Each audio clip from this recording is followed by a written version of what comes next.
You know, people always think that because you're older, you don't understand what's happening around you. They assume that your silence means acceptance, that your patience means weakness. Well, let me tell you something. I've been listening to everything, remembering every slight, every dismissive comment, every moment they thought I was too old or too slow to notice their disrespect. What happened at our family Sunday lunch changed everything in ways my sons never saw coming. By Monday morning, I had made a decision that would shake the very foundation of their comfortable lives. If you've ever felt underestimated by your own family, this story will resonate with you in ways you never expected. My name is Dorothy. I'm 73 years old, and I've spent the last 15 years being the financial backbone of my family without ever asking for gratitude or recognition.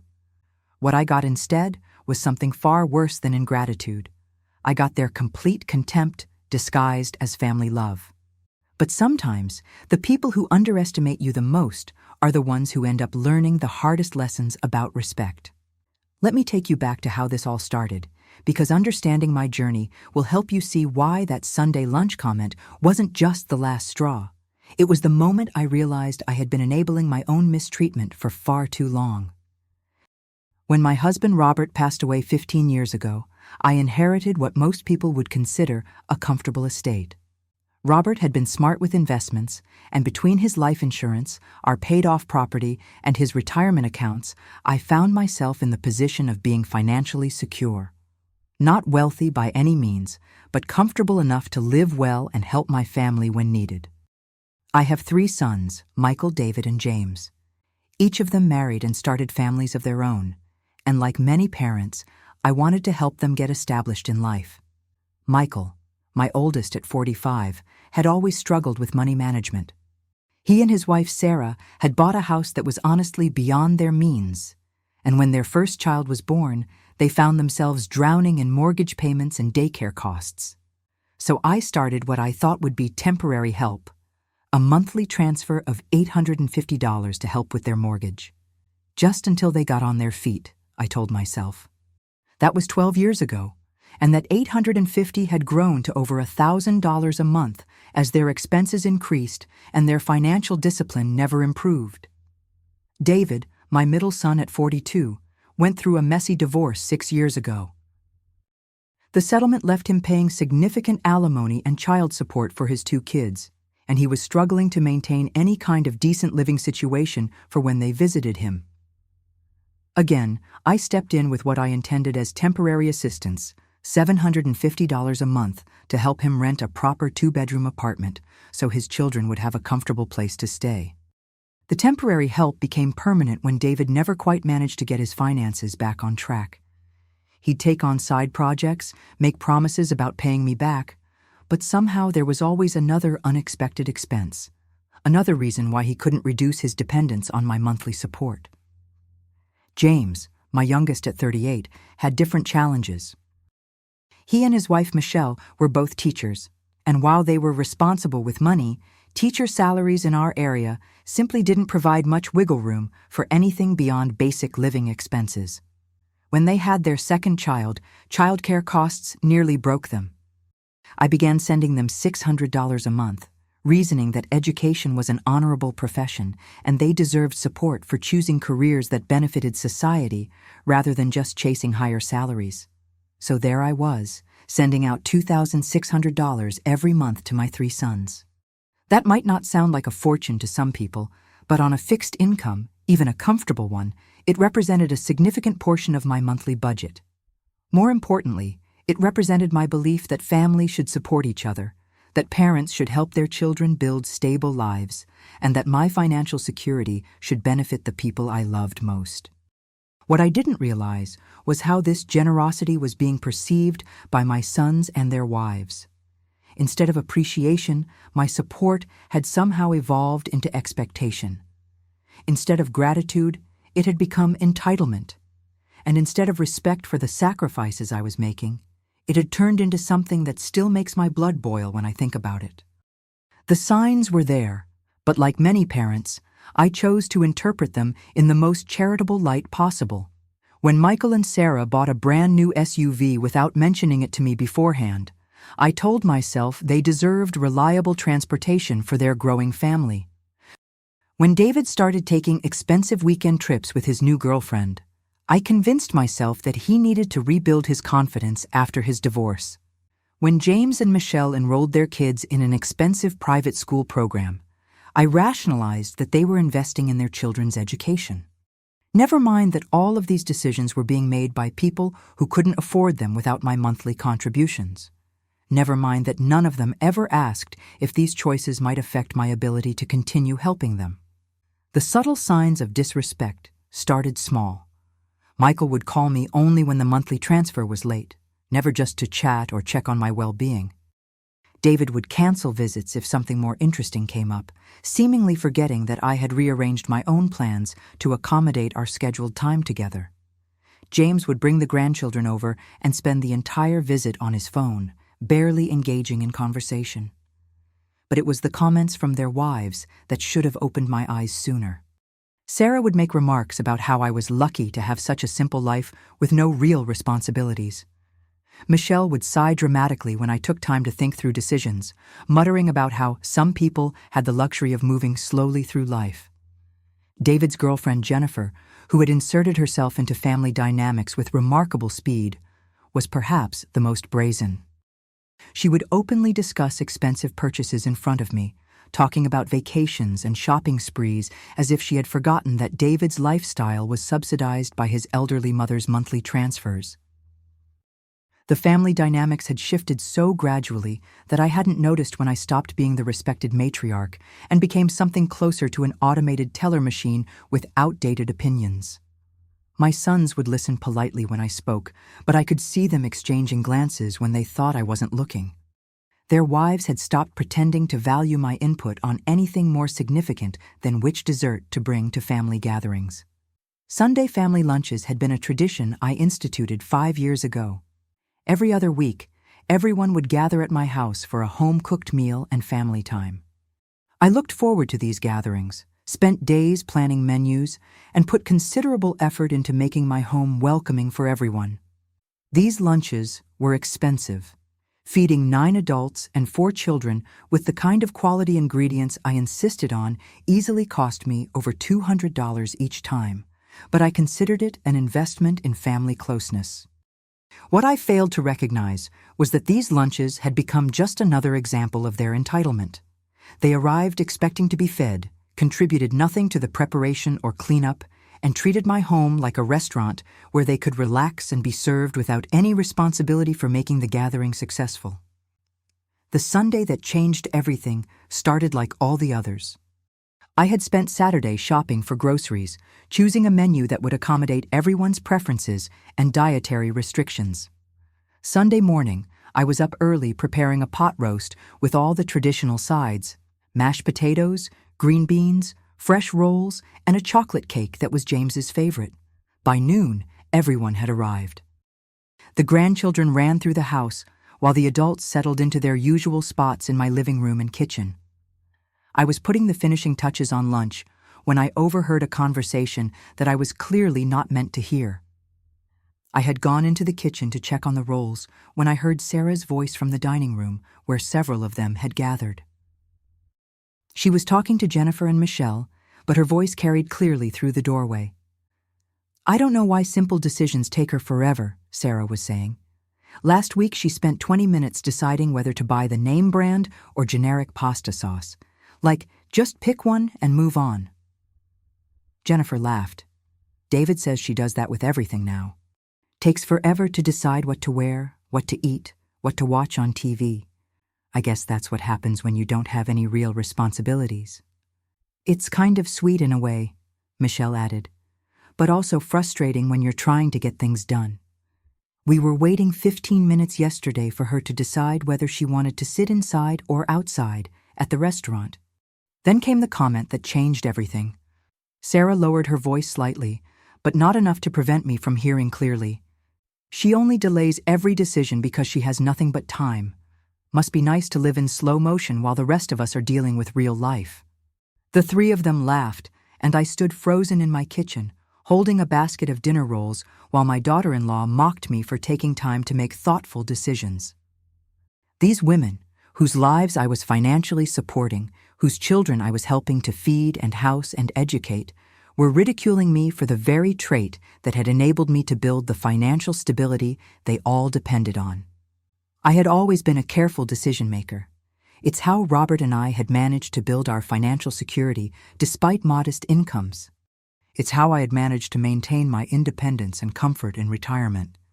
It's how I had been able to consistently support 3 households for over a decade. But to them, my thoughtfulness had become a source of amusement, evidence of how out of touch I was with their real lives. I finished heating the rolls and called everyone to the table, acting as though I hadn't heard anything. Throughout lunch, I watched my sons laughing at their wives' jokes, saw how comfortable they all were in my home, eating my food, enjoying the fruits of my labor and financial support, while simultaneously viewing me as a doddering old woman whose mental processes were too slow for their sophisticated modern lives. The meal proceeded normally on the surface. The grandchildren chattered about school and friends, the adults discussed work and weekend plans, and I played my usual role as hostess, making sure everyone had enough to eat, that drinks were refilled, that second helpings were offered. But inside, something fundamental had shifted. I wasn't angry in the explosive way you might expect.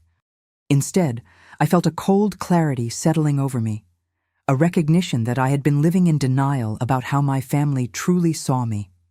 The woman they described in their mocking conversation bore no resemblance to the person I knew myself to be, but it was clearly how they had categorized me in their minds.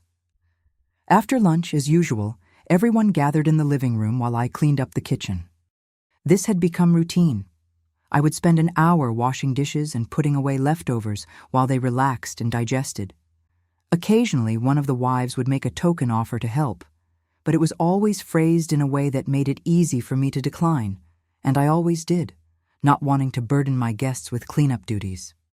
As I washed dishes, I could hear fragments of their conversation from the living room.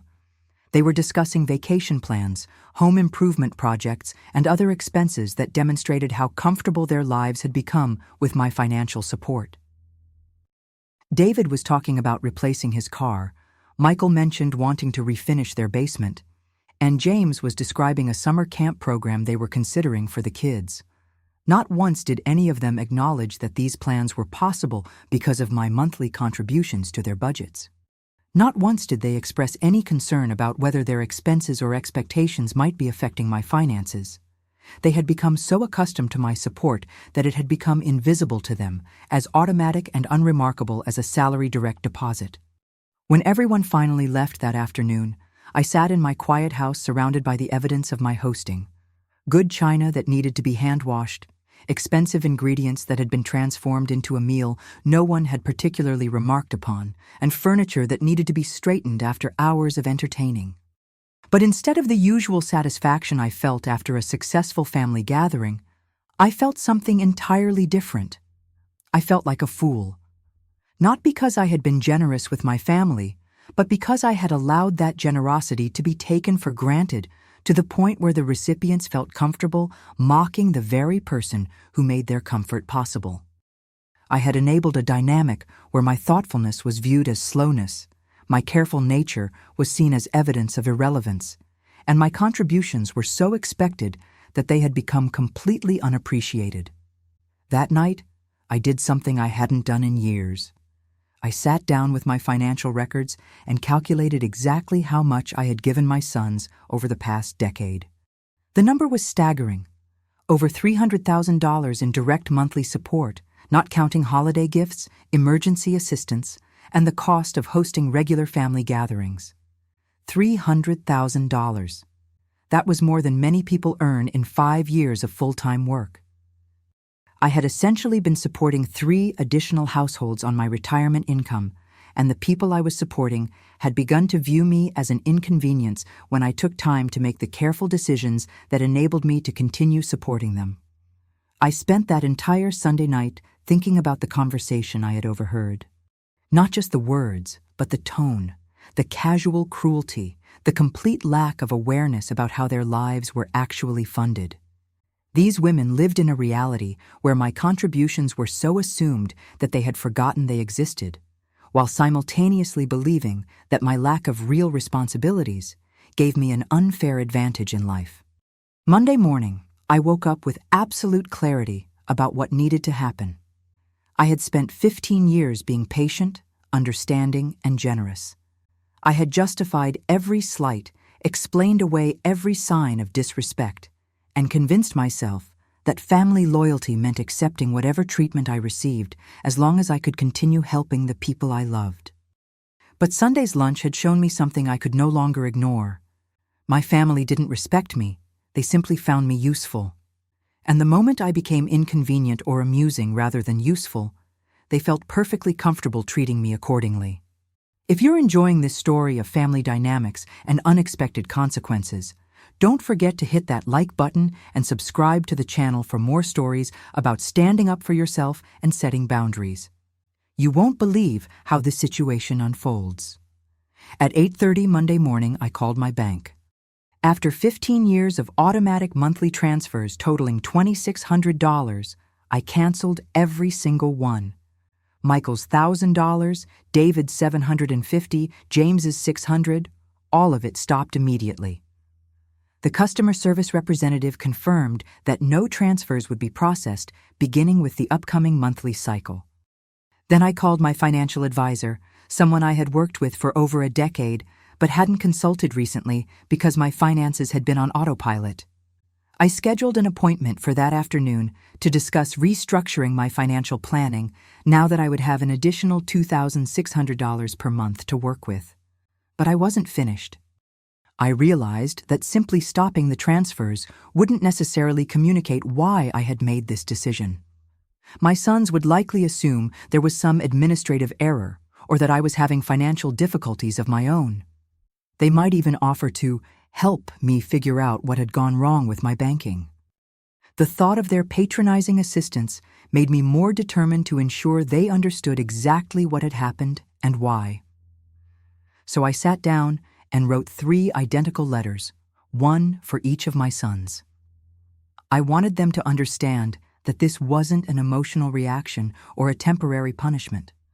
This was a permanent change based on a clear-eyed assessment of our relationship dynamic. The letter read, "Dear son, after considerable thought, I have decided to discontinue the monthly financial support I have been providing to your household. This decision is effective immediately, and the automatic transfer scheduled for this month has been canceled.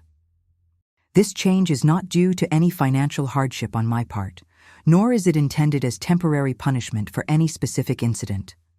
Instead, it reflects my recognition that our relationship has evolved in ways that are no longer healthy for any of us. Over the years, my support has shifted from being appreciated assistance to expected entitlement. More concerning to me is the realization that this financial dependence has created a dynamic where I am valued more for what I provide than for who I am as a person and family member. Recent conversations have made it clear that my careful approach to decision-making, which enabled me to build the financial stability that has supported your household for years, is now viewed as evidence that I lack real responsibilities and live in slow motion compared to your more important lives. I refuse to continue subsidizing the lifestyles of people who view me as an inconvenience when I take time to make thoughtful decisions, yet expect me to make the immediate decision to send money every month without question or appreciation. Moving forward, I will be restructuring my financial planning to focus on my own needs and interests. This may include travel, home improvements, charitable giving, or simply saving money for my own future care needs. These are choices I should have been making all along, rather than automatically assuming that supporting my adult children was my primary financial responsibility. I want to be clear that this decision doesn't mean I don't love you or want you in my life. It means I love myself enough to insist on relationships based on mutual respect rather than financial obligation. You're welcome in my home when you want to spend time with me as a person, not as a source of funding. If this change creates financial hardship for your family, I encourage you to review your budget and make the same kinds of careful, thoughtful decisions that you have criticized me for making. you might find that taking time to consider options carefully, even if it seems slow to others, actually leads to better outcomes. I hope that removing the financial element from our relationship will allow us to rebuild it on a foundation of genuine care and respect. I am open to that possibility, but it will require acknowledging that I am a person deserving of basic courtesy, not just a financial resource to be managed and occasionally mocked. Love, Mom. I printed 3 copies, signed each one personally, and put them in envelopes with my son's addresses. But I didn't mail them immediately. Instead, I decided to wait and see how they reacted to the stop transfers before deciding whether additional explanation was necessary. The first call came Tuesday afternoon from Michael. His tone was concerned, but not yet panicked, suggesting he assumed there had been some kind of mistake. "Mom, I think something might be wrong with your bank account. The usual transfer didn't go through yesterday, and when I called the bank, they said it had been canceled. Did someone hack your account or something?" I took a deep breath and gave him the response I had been rehearsing since Monday morning. "There's no mistake, Michael. I canceled the monthly transfers because I've decided to restructure my financial priorities. The support I've been providing has become a permanent arrangement rather than the temporary help it was intended to be, and I think it's time for everyone to manage their own budgets independently." There was a long silence before he responded, and when he did, his voice had shifted from concern to something much less pleasant. "Mom, you can't just cut off support without warning. Sarah and I have budgeted for that money. We have obligations and expenses that depend on your help. You can't just make unilateral decisions that affect our whole household." The irony of him accusing me of making unilateral decisions was almost overwhelming, but I kept my voice steady. "I understand that this creates inconvenience for you, but I've been making unilateral decisions to send that money for 12 years without ever receiving gratitude or even acknowledgement that it was a gift rather than an obligation. I think it's reasonable for me to make a unilateral decision about my own finances. This isn't about gratitude, Mom. This is about family responsibility. Parents help their children. That's just what families do.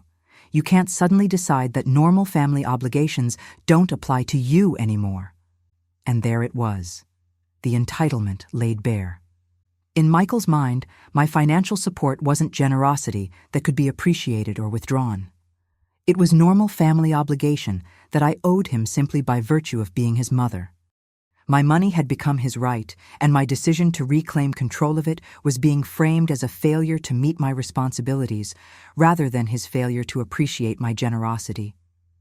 "Michael, I want you to think very carefully about what you just said.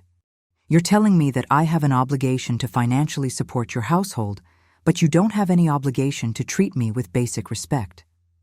You're saying that parents should help their children, but apparently children have no responsibility to be grateful for that help or even to be kind to the parents providing it." "That's not what I meant, and you know it. Of course we're grateful, but we also planned our lives around your support. You can't just pull the rug out from under us because you're having some kind of emotional crisis." An emotional crisis.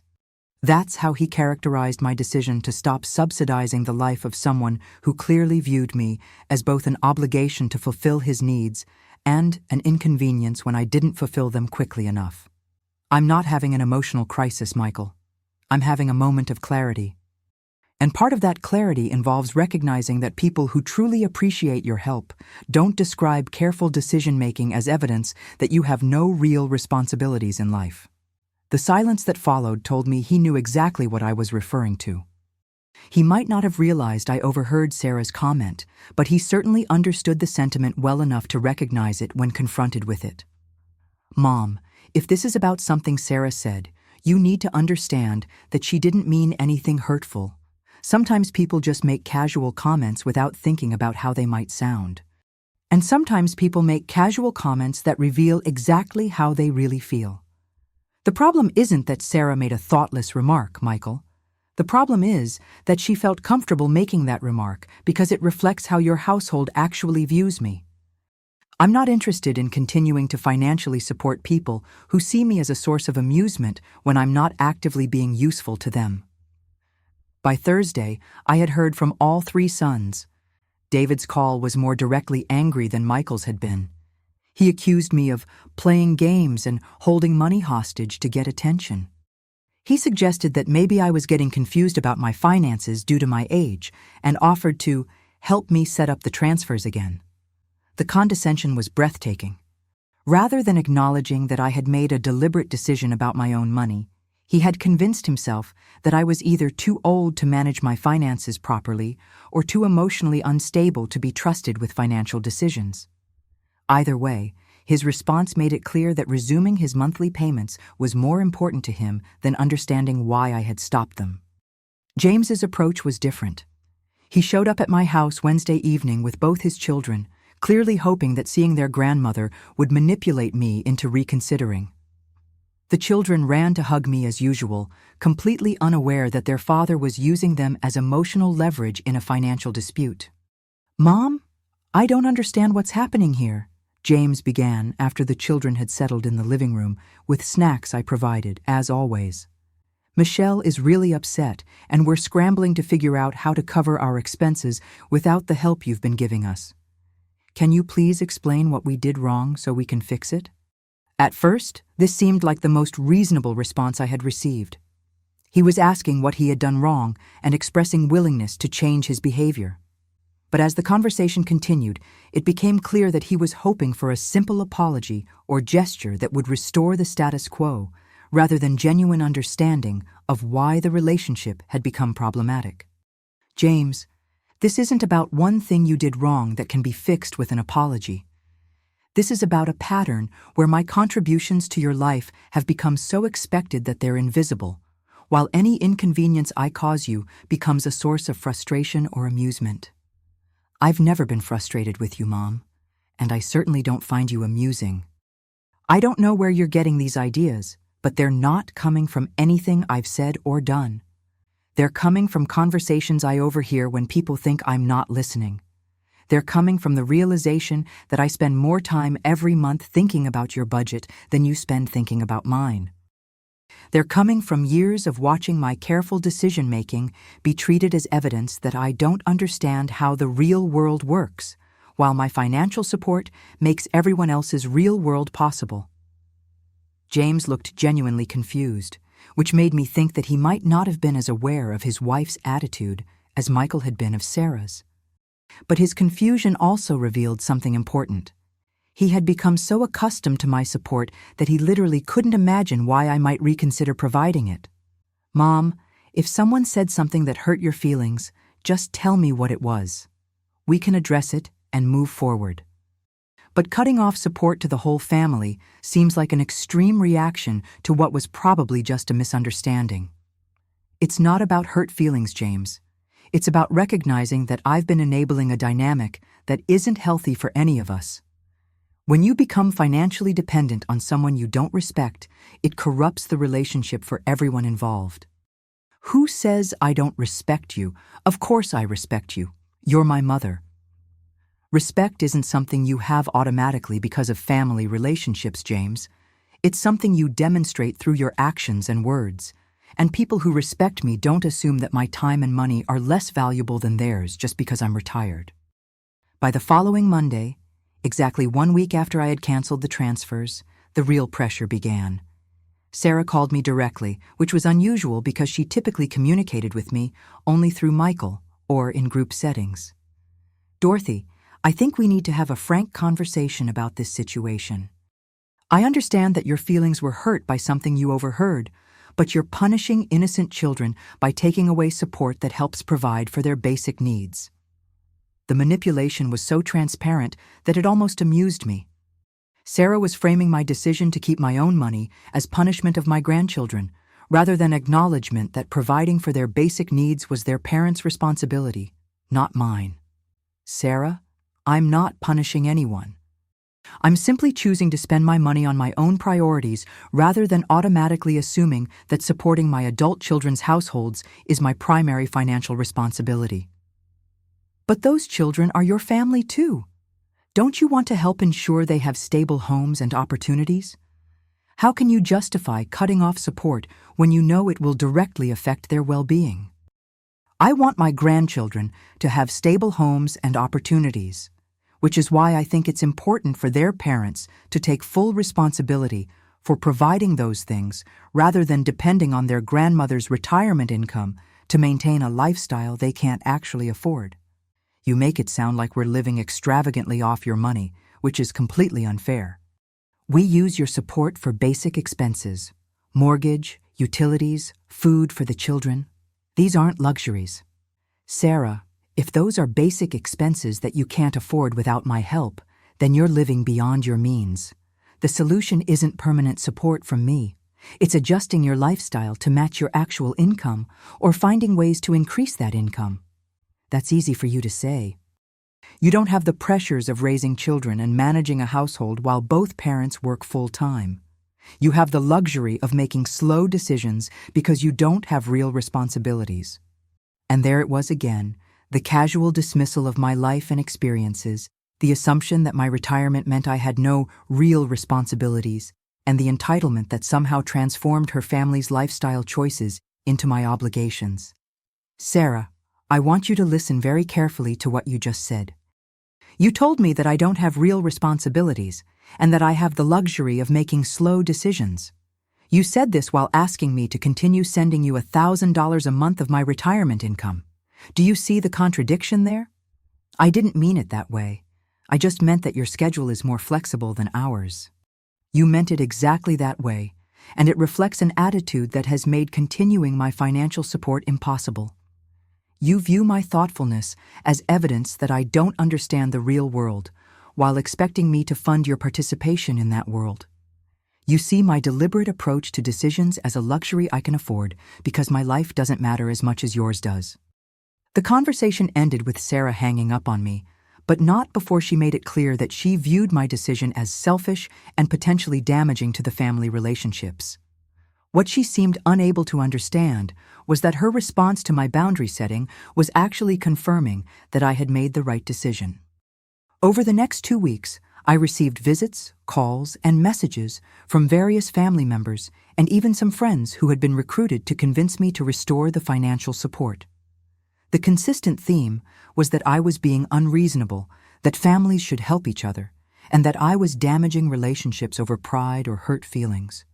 What none of them seemed to grasp was that I wasn't acting out of hurt feelings. I was acting out of clarity. The financial support had created a dynamic where I was valued for what I provided rather than who I was, and where my recipients felt entitled to mock the very traits that enabled me to provide that support. But the most revealing conversation came 3 weeks after I canceled the transfers, when Jennifer called me. Jennifer, who wasn't even officially part of the family yet, felt comfortable lecturing me about my responsibilities to David and by extension to her. Dorothy, I think you're making a huge mistake that you're going to regret. David is a good man who's been through a lot, and your support has been helping him rebuild his life and maintain a relationship with his children. By cutting him off, you're not just hurting him, you're potentially affecting his ability to be a good father. Jennifer, I appreciate your concern for David, but I'm curious about something. How long have you been dating my son? About 8 months. Why does that matter? It matters because in 8 months, you've become comfortable enough to call his mother and lecture her about her financial responsibilities to him. That tells me something important about how both of you view my role in David's life. I'm not lecturing you. I'm trying to help you understand how your decision affects people you care about. No, you're trying to ensure that the lifestyle you've become accustomed to continues without interruption. David has been receiving $750 a month from me for 6 years, and somehow in 8 months of dating him, you've come to see that support as normal and necessary rather than generous and temporary. David told me about the help you provide, and I think it's wonderful that you're able to support your family that way. But he also told me how worried he is about your recent behavior, about how you seem to be isolating yourself and making impulsive decisions. What David describes as impulsive decision-making is actually the first time in 15 years that I've made a financial decision based on my own needs rather than automatically prioritizing his. What he calls isolation is me spending time with people who value my company for reasons beyond my ability to contribute to their expenses. I just think you should consider how this affects everyone before you make permanent changes that can't be undone. Jennifer, the changes I've made can absolutely be undone. I could restore David's monthly support with a single phone call. The fact that I choose not to do so isn't because the decision is irreversible. It's because I've realized that relationship dynamics based on financial dependence aren't healthy for anyone involved. After I hung up from that conversation, I realized that I had been looking at this situation incorrectly from the beginning. I had been focusing on my son's ingratitude and disrespect, but the real issue was much more fundamental. By providing ongoing financial support without clear boundaries or expectations, I had created a system where my money became their right rather than my choice. The monthly transfers hadn't made them grateful, they had made them entitled. The predictability of my support had allowed them to make financial decisions based on my income rather than their own. And most importantly, the automatic nature of my generosity had eliminated any need for them to maintain the kind of relationship that would inspire continued generosity. I had essentially been paying for the privilege of being taken for granted. 4 weeks after canceling the transfers, I received the most honest response I had gotten from any of them. David showed up at my house on a Saturday morning, and his approach was completely different from his previous communications. "Mom, I need to be straight with you about something. I'm really struggling without the monthly support, and it's affecting my relationship with my kids because I can't maintain the same standard of living when they visit. I know you're upset with us about something, and I want to understand what it is so we can fix it." This was the first time any of them had acknowledged that they were struggling without my support, rather than simply being inconvenienced by its absence. It was also the first time anyone had asked to understand my perspective, rather than trying to convince me that my perspective was wrong. "David, I appreciate you being direct with me. The issue isn't one thing that can be fixed with an apology or a changed behavior. The issue is that over the years, my financial support stopped being appreciated generosity and became expected assistance. More than that, the people receiving that support began to view me as someone whose time, thoughts, and decisions were less valuable than theirs. I've never thought your time or thoughts were less valuable than mine. You're my mother. Of course I value what you think and say. But do you value how I think and make decisions? Or do you see my careful approach to choices as evidence that I don't understand how busy and complicated your life is?" David was quiet for a long moment, and I could see him genuinely considering the question rather than automatically defending himself. I guess sometimes I do get impatient when you take time to think through decisions that seem simple to me. But it's not because I don't respect your intelligence. It's because I'm usually in a hurry and trying to get things done quickly. And that's exactly the problem, David. Your hurry has become more important than my thoughtfulness. Your schedule has become more important than my process. And my financial support has become so automatic that you've forgotten it requires deliberate decisions on my part. The same kind of careful deliberation that sometimes inconveniences you in other contexts. I never thought about it that way. I know you didn't. None of you did. That's why I realized that continuing the support was actually enabling a dynamic that wasn't good for any of us. You had stopped seeing me as a person making choices and started seeing me as a resource that would automatically provide what you needed. So what happens now? Do we just pretend the last 15 years of family support never happened? Do you want us to pay you back or something? I don't want you to pay me back, David. The money I gave was freely given, and I don't regret helping you when you needed it. But I do want you to understand that help, real help, comes from people who choose to provide it because they want to, not because they're expected to. Does that mean you'll never help any of us again?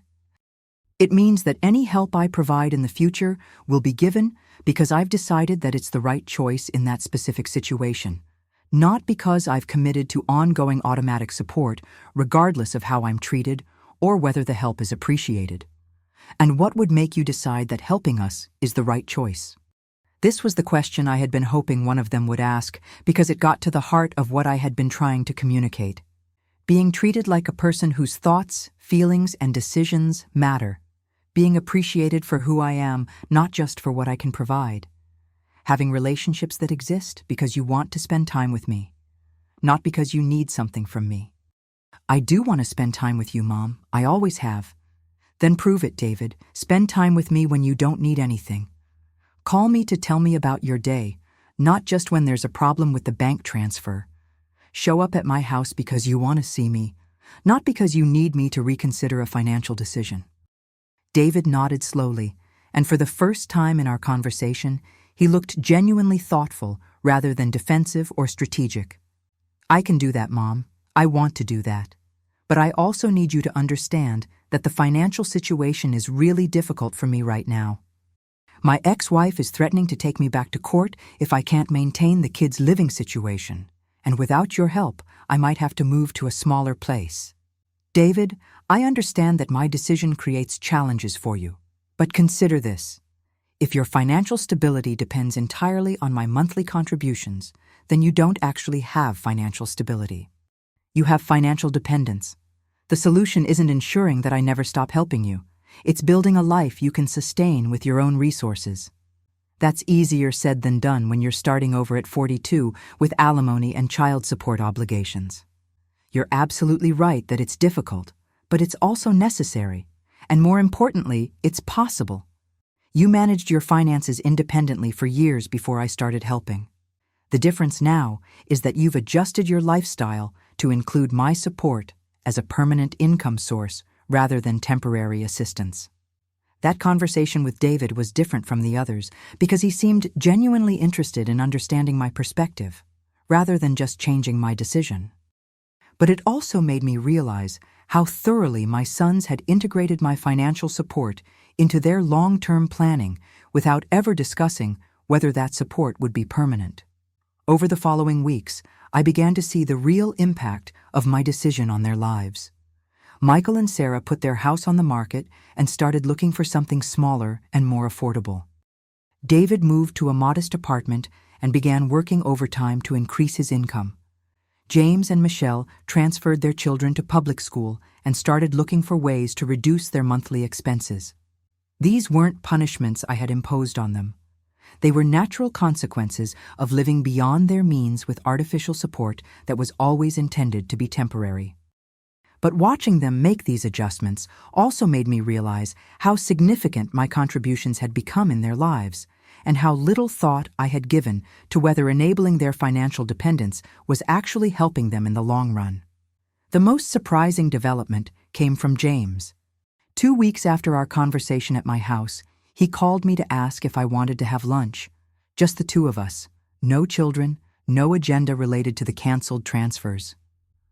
Mom, I've been thinking a lot about what you said about respect and appreciation, he began after we'd ordered our meals. I realized that Michelle and I have been taking your support for granted for so long that we forgot it was a choice you were making every month. I'm glad you've been thinking about it, James. That's exactly what I was hoping would happen. I also realized that we stopped seeing the sacrifices you were making to help us. We knew you were sending money every month, but we never really considered what that meant for your budget or your choices. This was the first conversation I had had with any of my sons where they acknowledged that my support required sacrifice on my part. For years, they had seemed to view my contributions as excess money that I didn't need, rather than resources I was choosing to redirect from my own priorities to theirs. The truth is, James, I could afford to help all of you because I lived very modestly and made careful decisions about every purchase. But that meant I was often telling myself I couldn't afford things I wanted because I had already committed that money to supporting your households. What kind of things? Travel, mostly. I haven't taken a real vacation in 10 years because I couldn't justify spending money on myself when I knew you all needed help with basic expenses. I've been putting off home improvements and repairs because the money was going to your budgets instead. I've been buying generic groceries and shopping at discount stores so I could afford to send premium support to 3 households that were shopping at regular grocery stores with my help. James looked genuinely shocked by this information, which told me that he had never considered the practical impact of my generosity on my own life. Mom, I had no idea you were making those kinds of sacrifices. Why didn't you ever say anything? Because I didn't want you to feel guilty about accepting help you needed. But I also didn't realize that you had stopped thinking of it as help and started thinking of it as just automatic income that appeared in your account every month. We did think of it that way, and that was wrong. This acknowledgement meant more to me than any apology could have, because it showed that James understood the fundamental problem with the dynamic we had created. James, I want you to know that I don't regret helping you build stability for your family, but I do regret that the help continued so long that it became a substitute for building actual financial independence.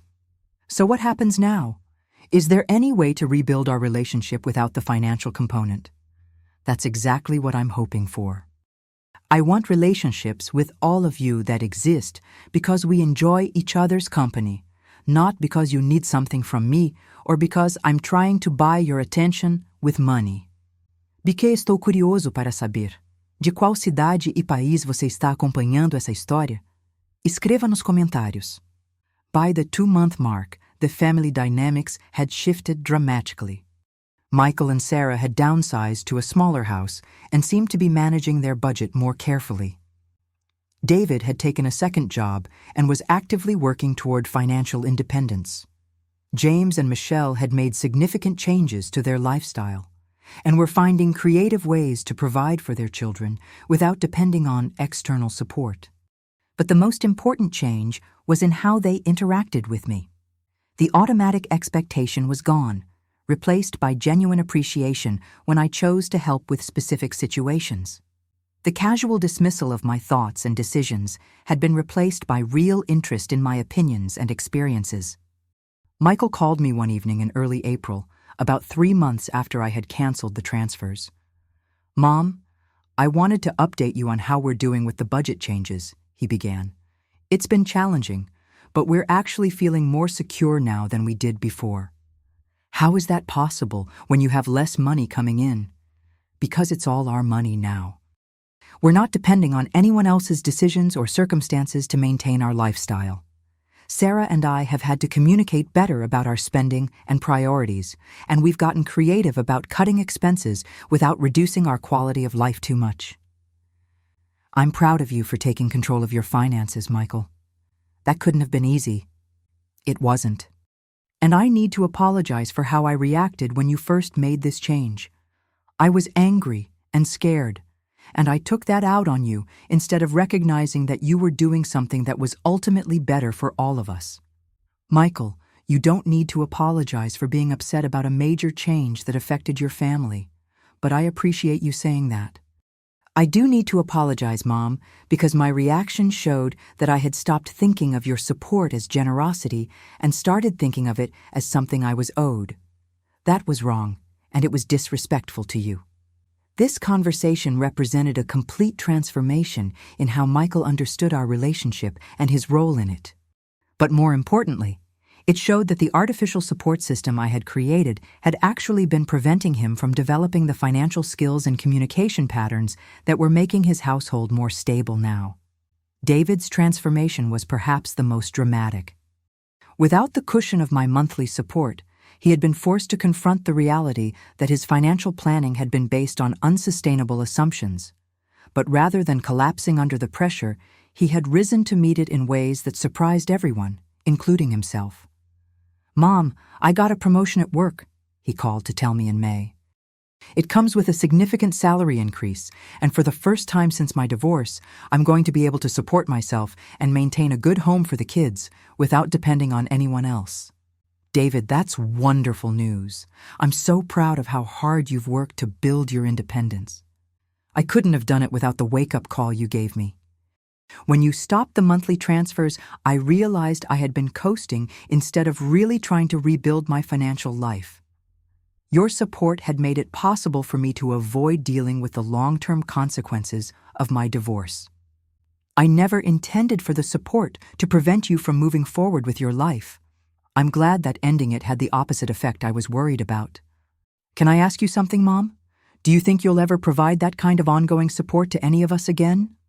Honestly, I don't think so, David. Not because I don't love you or want to help when you need it, but because I've learned that ongoing financial support can interfere with the natural process of learning to manage your own resources and make sustainable decisions. I think you're right. It's scary not having that safety net, but it's also motivating in a way I hadn't expected. The changes in James and Michelle's household were more gradual, but equally significant. Moving their children to public school had initially felt like a step backward, but they discovered that the school system was better than they had expected, and the kids adjusted well to the change. More importantly, they began to appreciate the education their children were receiving rather than taking it for granted. "Mom, I wanted to thank you for forcing us to reevaluate our priorities," Michelle said during a family gathering in late spring. This was the first time she'd spoken to me directly about the canceled transfers, and her tone was completely different from our previous interactions. "I didn't force you to do anything, Michelle. I just stopped making it possible for you to avoid making your own financial decisions." "That's exactly what I mean. We had gotten so comfortable with your support that we stopped thinking carefully about our choices. We were spending money we didn't have because we knew it would be supplemented by money we hadn't earned." "And how do you feel about your choices now?" "More confident, actually. Every decision we make is based on our actual resources and priorities, not on assumptions about continued support from someone else. It's made us better partners to each other and more intentional parents." But the most meaningful change was in our relationship itself. The Sunday family lunches resumed, but they were entirely different in character. Instead of me providing expensive meals for people who attended out of habit, we began rotating hosting duties and sharing both the work and the cost of family gatherings. When they came to my house, my sons and their wives now contributed to the meal preparation and cleanup without being asked. They brought ingredients, helped with cooking, and stayed to wash dishes and put away leftovers. The gatherings became collaborative rather than one-sided, and the conversations became more authentic because no one was performing gratitude for financial support or walking on eggshells around money-related topics. Most importantly, they began treating me like a person whose thoughts and opinions had value independent of my ability to contribute to their expenses. When I took time to make decisions, they waited patiently instead of sighing about my luxury of having time to think. When I shared my perspectives on their challenges, they listened thoughtfully instead of dismissing my advice as coming from someone who didn't understand their real responsibilities. 6 months after that Sunday lunch comment that changed everything, I was having coffee with my neighbor Patricia, who had watched this entire family drama unfold from the outside. "Dorothy, I have to say that I admire how you handled that situation with your sons," she told me. "It couldn't have been easy to cut off support when you knew it would create hardships for them." "Patricia, it was one of the most difficult decisions I've ever made. But it was also one of the most important. I realized I had been enabling a dynamic that wasn't healthy for any of us." "What do you think would have happened if you hadn't overheard that conversation at the lunch?" "I probably would have continued sending money indefinitely, getting more and more resentful about their lack of appreciation until our relationships deteriorated completely. Or I might have reached a breaking point much later, when I was too old or sick to manage the confrontation as effectively. So in a way, Sarah's comment was a gift? In the strangest way, yes. It forced me to confront a reality I had been avoiding, that my generosity had stopped being appreciated and had started being taken for granted to the point where the recipients felt comfortable mocking me. And now? Now I have relationships with my sons that are based on mutual respect and genuine affection rather than financial dependence. They spend time with me because they want to, not because they need something from me. And when I do choose to help them with specific situations, it's appreciated as generosity rather than expected as obligation. The financial changes I made after canceling the transfers ended up being just as transformative as the relationship changes. With an additional $2,600 per month in my budget, I was able to make choices I had been postponing for years. I booked a 2-week trip to Europe, something I had been wanting to do since Robert passed away but had never felt I could afford while supporting 3 households. I hired contractors to update my kitchen and bathroom, improvements that would make my home more comfortable and valuable. I increased my charitable giving to organizations I cared about, and I opened a separate savings account for potential future care needs. Most surprisingly, I discovered that having control over my own money again gave me energy and enthusiasm I hadn't realized I was missing. Making decisions about my own priorities and preferences reminded me that I was still a person with interests and dreams, not just a source of financial support for other people's lives. The trip to Europe was particularly meaningful because it represented something I had been denying myself for years in order to support my adult children's lifestyles. Walking through museums in Paris, exploring villages in Tuscany, and taking cooking classes in Barcelona, I remembered what it felt like to prioritize my own experiences and interests. When I returned from the trip, I found that my sons were genuinely interested in hearing about my experiences and seeing my photographs. Their curiosity wasn't polite obligation. It was real engagement with my life as something interesting and valuable in its own right. "Mom, these pictures are amazing," James said as we looked through my photos from the trip.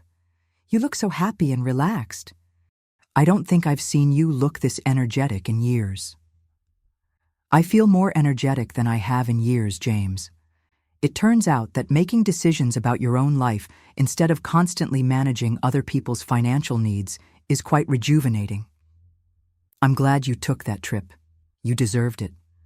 "We all deserve to make choices about our own resources and priorities, James." That's something I had forgotten while I was so focused on helping everyone else build the lives they wanted.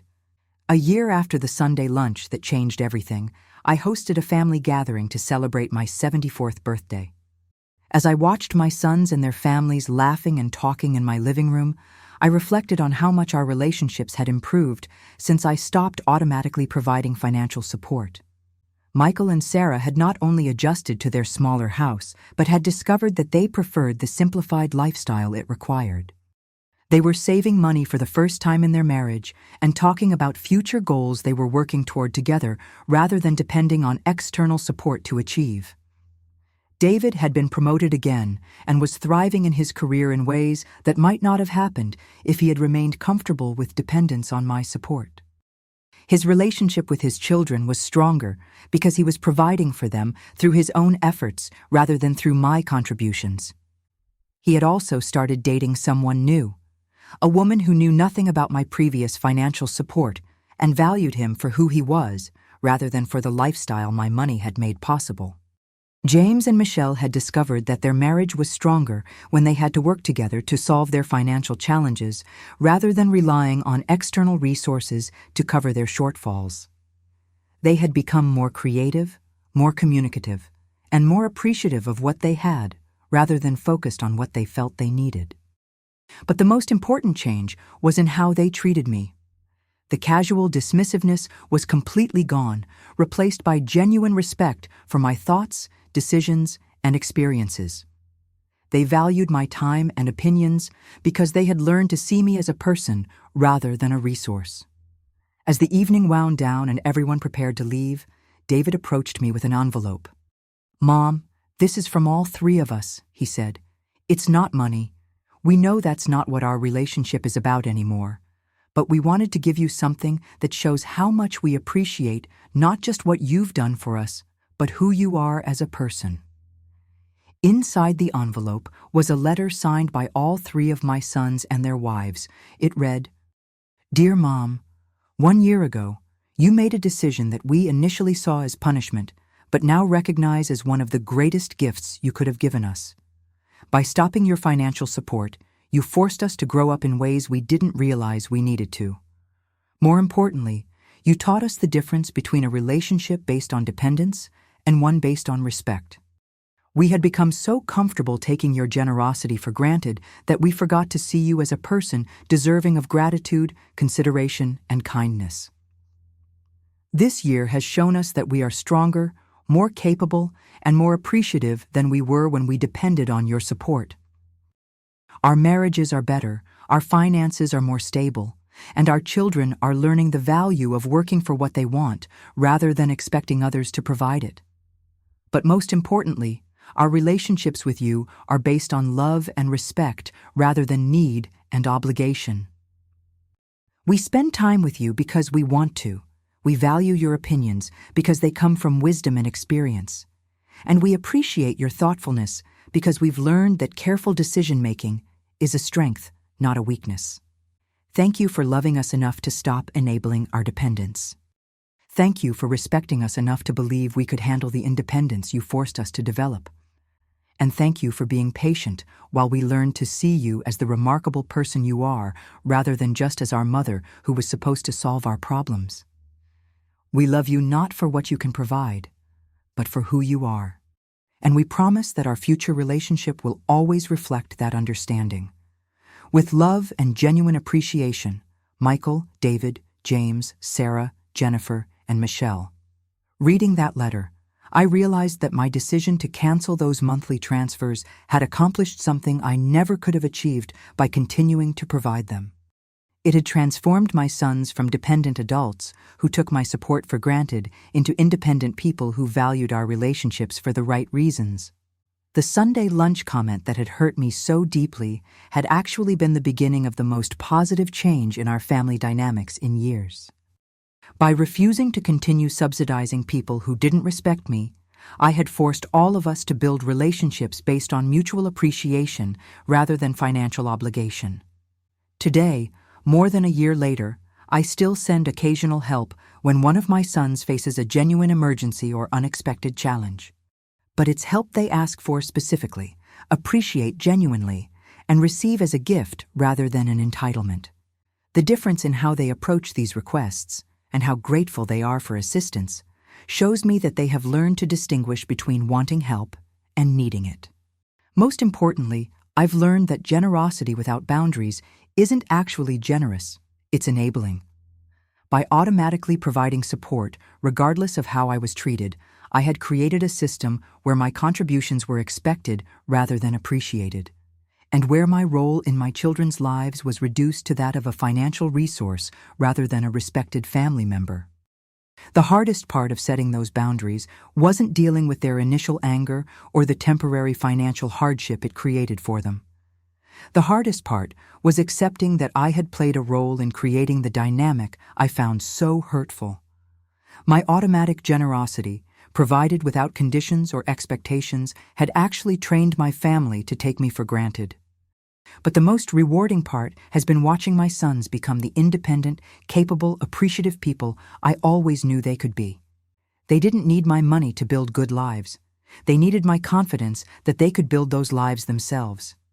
By continuing to provide automatic support, I had been sending them the message that I didn't believe they were capable of managing their own finances and decisions.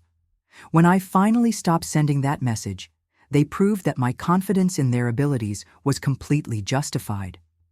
If you're dealing with family members who take your generosity for granted, who treat your time and decisions as less valuable than theirs, or who seem to have forgotten that your support is a choice rather than an obligation, I want you to know that setting boundaries is not cruel or selfish. It's necessary for healthy relationships, and it often leads to stronger family connections than the ones you're trying to preserve through unlimited generosity. Sometimes, the most loving thing you can do is stop enabling dependence and start encouraging independence. It's never too late to reclaim your right to be treated with respect, and it's never too late for your family members to learn that appreciation and gratitude are the foundation of genuine relationships. My monthly transfers are gone forever, but my relationships with my sons are stronger than they've ever been. And that, it turns out, was worth far more than $2,600 a month. Don't forget to like this video if this story resonated with you, and subscribe for more stories about family dynamics, setting boundaries, and finding the courage to demand the respect you deserve. Sometimes the most difficult decisions lead to the most beautiful transformations.